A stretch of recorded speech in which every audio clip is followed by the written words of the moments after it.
Hello everyone, welcome to Financians. दोस्तों, market में uncertainty बना हुआ है।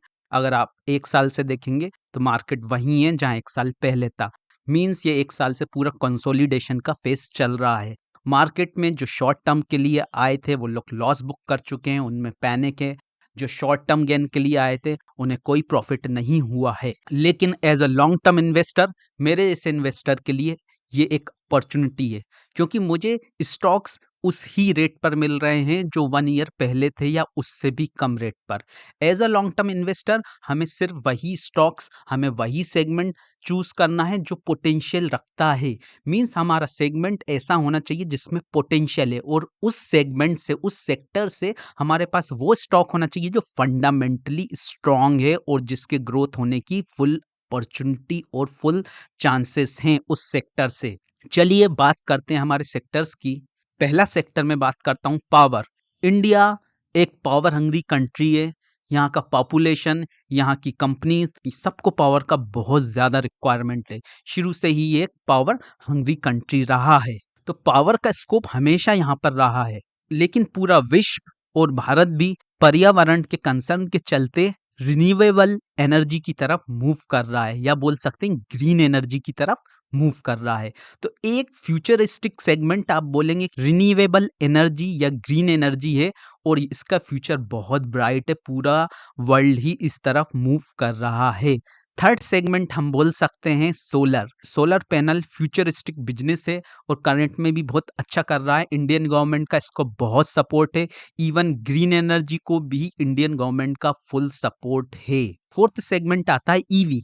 EV charging station. आप लोग समझ चुके होंगे कि मैं किस शेयर को चूज करने वाला हूं। जी हाँ, टाटा पावर। मैं बात कर रहा हूं टाटा पावर की। तो Tata power, power sector, renewable या बोल सकते हैं green energy, solar segment, solar panel और ईवी सेगमेंट सबको कवर करता है, जो सारे पोटेंशियल वाले हैं। इवन अगर हम सिर्फ ईवी सेगमेंट की बात करते हैं तो बहुत से लोगों ने, मैं जानता हूं, टाटा मोटर्स बाय किया है। लोगों का सोचना है कि टाटा मोटर्स अच्छा करेगा, लेकिन अगर टाटा पावर के पास ग्रीन एनर्जी और अदर सेगमेंट लाइक सोलर नहीं भी होते, तब भी सिर्फ ईवी के लिए मैं टाटा पावर को टाटा मोटर के ऊपर चूज करता। रीजन सिंपल है कि लोगों ने बेट करा है टाटा मोटर पर, और उनका सोचना है कि इन फ्यूचर में टाटा मोटर्स की सेल्स एंड प्रॉफिटेबिलिटी बढ़ेगी। लेकिन एक बार सोचिए, पहले अगर ईवी सेगमेंट नहीं आया होता तो व्हीकल्स इन फ्यूचर और करेंट में, जैसे अगर आपको एक कार खरीदना है तो आप एक कार खरीदते, इन फ्यूचर अगर आपको 2 कार खरीदनी थी तो 2 कार खरीदते। ईवी आ गया इस वजह से आप 2 के बदले 3 कार तो नहीं खरीदेंगे ना। तो आपका मार्केट पोटेंशियल तो वही रहा है, जो ईवी हो चाहे 4 व्हीलर का हो, तो उसका ग्रोथ तो उतना ही होना है। टाटा मोटर के पास सिर्फ एडवांटेज इतना है कि वो फर्स्ट कमर से फर्स्ट एंट्रेंस उसने मार्केट में लिया है एज अ ईवी मोटर्स, तो उसका एडवांटेज जरूर टाटा मोटर्स को मिलेगा। लेकिन इसकी गारंटी क्या है कि टाटा मोटर्स की गाड़ी दूसरी कॉम्पिटिटर से बेटर होंगी? ये तो आने वाला वक्त ही बताएगा। जिसकी कार सक्सेसफुल होंगी वही ज्यादा प्रॉफिट और ज्यादा सेल्स कर पाएगा मार्केट में। मैं ये नहीं बोलता कि टाटा मोटर ऐसा नहीं कर पाएगा। टाटा मोटर के पास अच्छा मैनेजमेंट है, ऑब्वियसली वो कर सकते हैं, पर इसकी गारंटी कुछ भी नहीं है। न्यू टेक्नोलॉजी है, कोई दूसरा मैन्युफैक्चरर भी टाटा मोटर से आगे निकल सकता है। लेकिन कोई भी कंपनी कार बनाए, उसे ईवी स्टेशन चार्जिंग के लिए ईवी स्टेशन का जरूरत पड़ेगा ही, जो सिर्फ और सिर्फ टाटा पावर दे सकता है। ज्यादा डीप में हम कुछ फंडामेंटल्स डिस्कस नहीं करेंगे, क्योंकि वीडियो बहुत लंबा हो जाएगा। मैंने जो भी सेगमेंट या जो भी स्टॉक चूज किए हैं फंडामेंटली स्ट्रांग है। अगर उनका कुछ नेगेटिव है तो मैं ऑलरेडी वीडियो में डिस्कस करूंगा। टाटा पावर ट्रेड करता है 32 के पी पर, जो कि मैं बोलूंगा डिसेंट है। Price to book value 3.1, fair enough. Debt इस पे 51,200 करोड़ का है। ये बात बिल्कुल ध्यान रखें, क्योंकि जितनी भी पावर कंपनीज होती हैं वो कैपिटल इंटेंसिव होती, सब पर बहुत बड़ा कर्जा होता है। शेयर होल्डिंग भी 1.40 प्लेज्ड है, जो कि मैं बिल्कुल बहुत छोटी सी है, इसको नेग्लिजिबल मान सकते हैं। लेकिन डेट से हमें इसलिए नहीं घबराना है क्योंकि टाटा का मैनेजमेंट है, टाटा एक रिलायबल ग्रुप है, टाटा का रिकॉर्ड्स बहुत अच्छा रहा है। वैसे तो जिन स्टॉक्स में डेट होता है ज्यादा, मैं उन पर इन्वेस्ट नहीं करता हूं, ये एक एक्सेप्शन आप बोल सकते हैं। लेकिन अगर आपको डेट से डर लगता है तो आप इस स्टॉक को अवॉइड भी कर सकते हैं। रिसेंट न्यूज देखेंगे, टाटा पावर का प्लान है राजस्थान में 10,000 क्लीन एनर्जी कैपेसिटी का एक्सपांड करने का नेक्स्ट 5 इयर्स में। एक और रिसेंट अपडेट है कि रिसर्जेंट पावर जो कि सब्सिडेरी है टाटा पावर की, south east UP power transmission company को इन लोगों ने टेक ओवर कर लिया, एक्वायर कर लिया है। कैबिनेट ने अप्रूव कर दिया है सोलर पीएलआई स्कीम, जिसका वर्थ 19,500 करोड़ रहेगा, जिसका सीधा सीधा बेनिफिट टाटा पावर को मिलेगा। मींस पूरा फ्यूचरिस्टिक बिजनेस है और इसका वैल्यूएशन भी उतना हाई नहीं है। टाटा पावर को मैंने लास्ट वीक ही बाय कर लिया है ऑलमोस्ट 210 के रेट पर।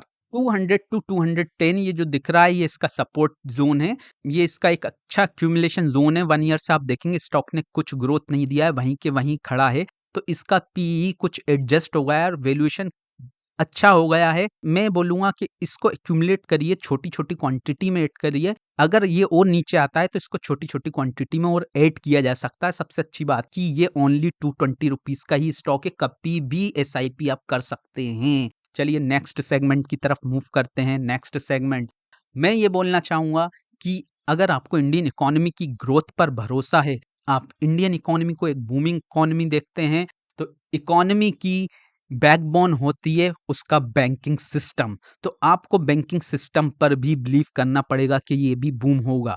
आप देखेंगे post Covid home loan, car loan और पर्सनल लोन में बहुत स्पाइक आया है। लोगों को घर चाहिए, कार चाहिए, लोगों का इनकम भी बढ़ा है, आईटी स्पेशली आईटी वालों का पर्सनल लोन, तो इन सब में बूम आया हुआ है। इसलिए बैंकिंग सेक्टर पे मैं बुलिश हूँ, फ्यूचर में इसका ब्राइट देखता हूँ। बैंकिंग सेक्टर में देखेंगे ड्यूरिंग कोविड में क्रेडिट डिमांड मींस लोन की डिमांड्स कम हो गई थी, जिस कोविड के बाद इंक्रीज हो गई है, काफ़ी बढ़ गई है, जिसके चलते इनका ऑपरेटिंग प्रॉफिट काफ़ी बढ़ गया है, जो कोविड के टाइम डाउन हो गया था। इवन कोविड के टाइम इनके एनपीए में बहुत स्पाइक आया था और अभी शार्प फॉल है। आप इजीली देख सकते हैं किसी भी बैंक की बैलेंस शीट में असेट क्वालिटी खराब हो गई थी, जो अब काफ़ी इम्प्रूव हो गई है। इसके चलते प्रॉफिटेबिलिटी भी इम्प्रूव हो गई है और बैंकिंग सेक्टर से मैंने चूज किया है आईडीएफसी फर्स्ट बैंक। इसका पी रेशियो 26.9 है, जो कि फेयर इनफ है। मैं बोलूंगा price to book value 1.59 fair enough. Leadership mister V Vaidyanathan MD and CEO मुझे काफ़ी पसंद हैं, क्योंकि उनके चलते बैंक अच्छा ग्रोथ कर रहा है, उनकी नीतियां काफ़ी अच्छी हैं, काफ़ी अग्रेसिव है, बैंक को सही ट्रैक पर ले जा रहे हैं। देखिए उनका स्टेटमेंट कितने अग्रेसिव है। उनका बोलना है कि नेक्स्ट 3 क्वार्टर में, अगर आप बिलीव भी नहीं करते तो भी आपको बिलीव करना पड़ेगा, नेक्स्ट 3 क्वार्टर में आईडीएफसी फर्स्ट बैंक ऐसे रिजल्ट्स पोस्ट करने वाला है। टॉप पर देखिए 3 अक्टूबर की डेट में आईडीएफसी फर्स्ट बैंक ने अपना क्वार्टरली अपडेट दिया है। Deposit at 1.14 lakh crore as on September 30, जो कि 35.9% ईयर ऑन ईयर ज्यादा है, जो कि एक बहुत ही अच्छा इंडिकेशन है। आईडीएफसी फर्स्ट बैंक, ये बैंक ऑलरेडी मेरे पोर्टफोलियो का पार्ट है। ऑलमोस्ट ये आप गिरावट देख रहे हैं तो ऑलमोस्ट मैंने 36 के प्राइस पे एक्यूमुलेट किया था, लेकिन मैंने इसको आज अगेन बाय किया है, क्योंकि देखिए 52 ग्रीन लाइन आपको दिख रहा होगा, ये 52 इसका रेजिस्टेंस जोन था जिसको इसने ब्रेक किया है और 52 के ऊपर सस्टेन कर रहा है।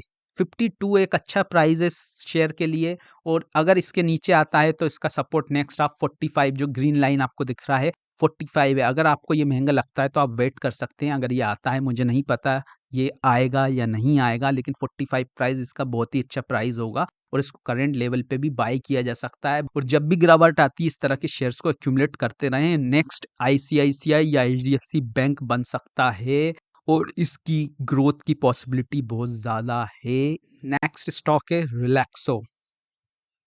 देखिए इन्फ्लेशन बढ़ता भी है तो फुटवेयर पहनना कोई नहीं छोड़ने वाला है, तो उसकी डिमांड को तो इम्पैक्ट नहीं होने वाला है। और रिलैक्सो ओनली प्लेयर है, लिस्टेड प्लेयर है, जो वैल्यू फॉर मनी प्रोवाइड करता है कंज्यूमर को फुटवेयर के लिए, जो लो प्राइस सेगमेंट में डील करता है। स्ट्रॉन्ग ब्रांड इमेज है, ग्रोइंग डिस्ट्रीब्यूशन, जिसका डिस्ट्रीब्यूशन बढ़ता ही जा रहा है, काफ़ी अग्रेसिव है। लेकिन इसका पीई रेशियो 104 है, पहले इसका पीई रेशियो और ज़्यादा एक्सपेंसिव था। ये सेगमेंट ही ऐसा है जिसमें पी रेशियो काफ़ी एक्सपेंसिव होता है, पर स्टिल मुझे ये काफ़ी महंगा स्टॉक लगता है। प्राइस टू बुक वैल्यू 70.7 है, लेकिन अगर आप बाटा से कंपेयर करेंगे तो उसका पी रेशियो भी आई थिंक ऑलमोस्ट 80 के अराउंड है। इसका पी रेशियो ज़्यादा है, लेकिन ये बहुत ज़्यादा करेक्शन देता नहीं है, काफ़ी स्टेबल काइंड ऑफ स्टॉक है। अभी इसने जो करेक्शन दिया है, काफ़ी करेक्शन दिया है, वैसे तो ये गुड करेक्शन है। इसका मैं वेट करूँगा, ये जो मैंने ज़ोन बनाया है 820 से 900 का, ये एक्यूमुलेशन ज़ोन है जो कि स्ट्रॉन्ग सपोर्ट है। अगर इस ज़ोन में कहीं ये मुझे मिलता है तो मैं रिलैक्सो को ज़रूर बाय करूँगा, लेकिन अभी करंट रेट पर मैं उतना कंफर्टेबल नहीं हूँ क्योंकि इसका पी रेशियो बहुत ज़्यादा है, ये एक्सपेंसिव मुझे लगता है। लेकिन मैंने ये स्टॉक आपको नोटिस इसलिए करवाया है कि इसमें इतना करेक्शन मिलता नहीं है। अगर आप बहुत टाइम से इंटरेस्टेड हैं तो बिल्कुल इस पे कर सकते हैं invest. Long term story intact है, रिलैक्सो काफ़ी अच्छा ब्रांड है, मिड कैप कंपनी है, लेकिन मैं वेट करूँगा। और अगर आप भी वेट करना चाहते हैं तो 820 से 900 का लेवल बहुत अच्छा लेवल है अगर ये मिलता है तो। क्रूड ऑयल का प्राइस बढ़ जाने के कारण, रबर का प्राइस बढ़ जाने के कारण इसके इनपुट मटेरियल कॉस्ट बहुत ज़्यादा बढ़ गए, जिसके कारण इसके मार्जिन्स में कमी आ गई और ये स्टॉक्स अभी थोड़ा नीचे हो गया है। परंतु ये रीज़न सब टेम्परेरी है, क्रूड ऑयल का प्राइस हमेशा हाई नहीं रहने वाला है। इवन ये अभी 100 के अंदर आ गया है, जो 135-140 पहुंच गया था, और जल्दी ये मुझे लगता है विथिन 80 के अंदर स्टेबलाइज्ड हो जाएगा। इसलिए इस स्टॉक को अक्यूमुलेट करने का ये एक अच्छा मौका है। नेक्स्ट है हमारा आईटी सेक्टर। आईटी सेक्टर की बात करें, ग्लोबल स्लोडाउन है इन यूएस एंड यूरोप, जिसका इम्पैक्ट इंडिया पे डेफिनेटली पड़ रहा है और पड़ना है।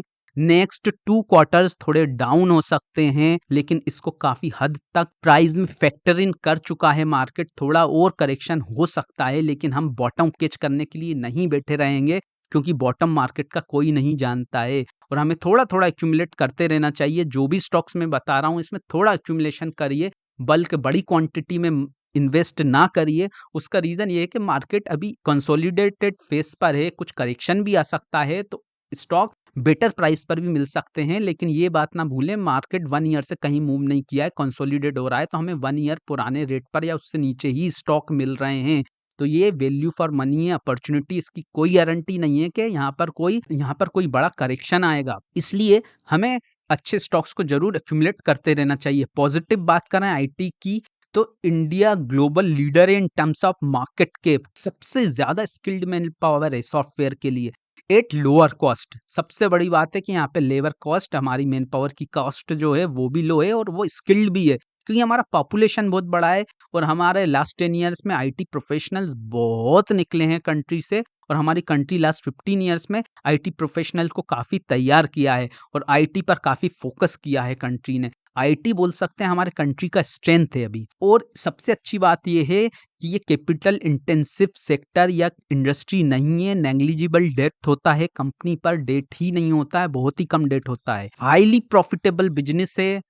आपका रुपी डिप्रिसिएशन है, क्योंकि मोस्ट ऑफ दी हमारा बिजनेस जो है आईटी 70% यूएस यूरोप से होता है, तो वो डॉलर में होता है। हमारी कंपनीज को ज़्यादा रुपीस मिल जाते हैं डॉलर में ट्रेड करने में, तो ये आईटी सेक्टर के लिए बहुत ही अच्छा पॉइंट है। और कुछ भी उतार चढ़ाव आए, long term story is still intact. मैं बुलिश हूँ, आईटी के बिना कुछ भी नहीं होना है, आईटी बिल्कुल चलना है। नेक्स्ट 15-20 ईयर्स वेरी ब्राइट है। Complete IT sector attrition rate के इशू से भी गुजर रहा है और फेस कर रहा है काफी टाइम से। पर मुझे लगता है एम्प्लॉइज एक कंपनी से दूसरी कंपनी, दूसरी कंपनी से तीसरी कंपनी बार बार जंप नहीं कर सकते। उन्हें जितना जंप करना था कर चुके हैं, थोड़ा बहुत और कर सकते हैं, क्योंकि उन्हें अपने सीवी का भी ध्यान रखना होगा। उनके सीवी पर ये अच्छा इमेज नहीं बनाएगा उनके ब्राइट फ्यूचर के लिए कि वो again and again company change करें। इसलिए मुझे लगता है अट्रिशन रेट भी जल्दी ही कंट्रोल में आ जाएगा इस सेक्टर के लिए। इस सेगमेंट से मैंने एक स्टॉक चूज किया है। मेरी नज़र में केपीआईटी टेक भी था, हैप्पीएस्ट माइंड भी था, लेकिन हैप्पीएस्ट माइंड को मैंने चूज नहीं किया है क्योंकि वो मेरी नज़र में अभी भी एक्सपेंसिव स्टॉक है, काफ़ी एक्सपेंसिव है। केपीआईटी समहाउ मुझे ओके काइंड ऑफ मैनेजमेंट लगता है, अच्छा स्टॉक है, ओके है। लेकिन मुझे एक स्टॉक सबसे अच्छा लगता है जिसका वैल्यूएशन भी अभी काफ़ी अच्छा है, जिसका मैनेजमेंट बहुत अच्छा है और इसका सेगमेंट तो एक्सीलेंट है। मैं बात कर रहा हूँ L&T technology and services. Engineering, design, product development, disruptive technology में वर्क करते हैं, जैसे कि 5G, artificial intelligence, digital factory, collaborative robots. इनके अलावा अभी रिसेंट में ये इलेक्ट्रिक कंपनी के साथ मिलकर ईवी के सॉफ्टवेयर बनाने पर ये फोकस कर रहे हैं और वर्क कर रहे हैं, जो कि काफ़ी ब्राइट है।